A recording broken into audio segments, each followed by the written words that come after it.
Well, the Oregon Ducks flew down to Arizona this morning, but the Beavers have been enjoying the Texas sun for the past few days. Jake's live in the studio to show us what Oregon State was up to today. Jake? Brandy, bowl games are about much more than just football. In San Antonio, you know that's got to mean hanging out at the Alamo and the Riverwalk. But did you know there's also a SeaWorld there? That's where the Beavers went today. And Steven Nelson is the only local TV reporter in San Antonio right now. He was with the Beavers during their adventure today.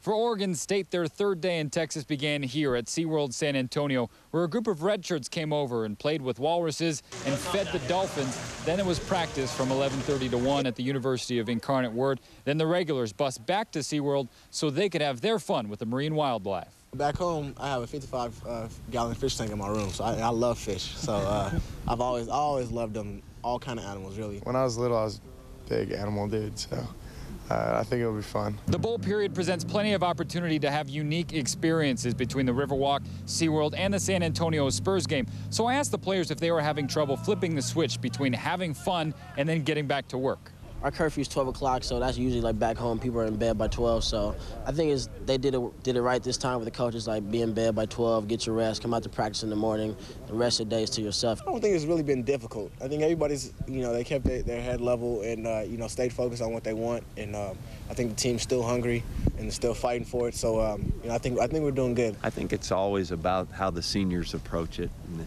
we have such good people with Wheaton and Poyer and Andrew Sayamalo and Feti Unga and Anthony Watkins.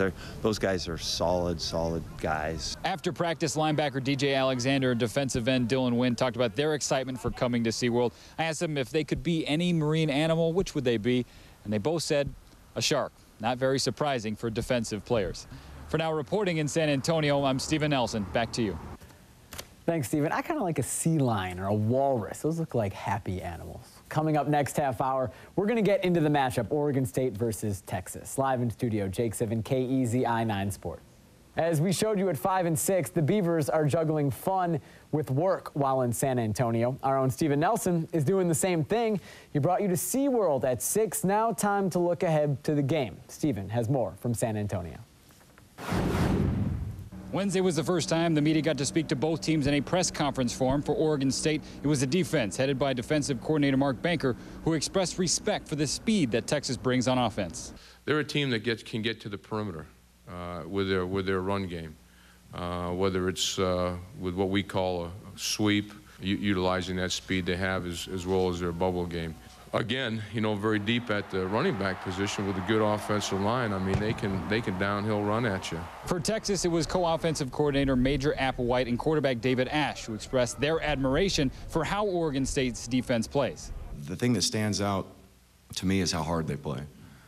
You're going to see some of the same coverages and same blitzes throughout a 13-game season, and it's not going to be anything new to you. But what usually flashes on tape is the tempo in which they play with, the passion in which they play with, and that's something that jumps off from a coach, because a scheme is a scheme, but how you do what you do is more important. They're very disciplined at what they do. They play really hard.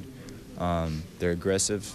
You see them getting hands on a lot of balls, picking a lot of balls, almost picking a lot of balls. They fly around, they play hard, they're smart, they're well coached, they're disciplined, and it's going to be a fun night. There was a poignant moment in Wednesday's press conference when Jordan Poyer talked about the locker that Oregon State created for the late Fred Thompson. Poyer said, "We play through him, we play with him, and we know he's looking down on us." Reporting from the Riverwalk in San Antonio, I'm Steven Nelson. Back to you.